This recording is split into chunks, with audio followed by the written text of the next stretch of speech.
ఒక సోమరిపోతు పని పాట లేకుండా భార్య పిల్లల్ని పట్టించుకోకుండా తాగి తందనాలాడుతూ తిరుగుతూ ఉండేవాడు. కానీ పాపం తన భార్య చాలా కష్టపడుతూ పిల్లల్ని చూసుకుంటూ ఆ కష్టంలో కూడా దైవారాధన చేసుకుంటూ ఉండేది.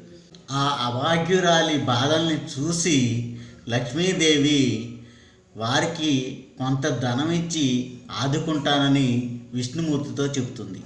అప్పుడు విష్ణుమూర్తి, ఇప్పుడు నువ్వు ధనం ఇచ్చినా వారికి చేరవలసిన సమయంలో చేరుతుంది.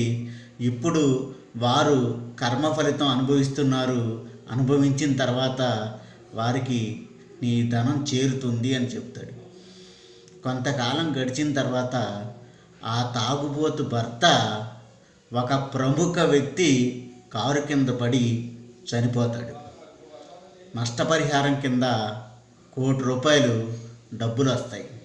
ఆ డబ్బులతో ఆ అభాగ్యురాలి కష్టం తీరి పిల్లల్ని చదివించుకుంటూ ఉంటుంది.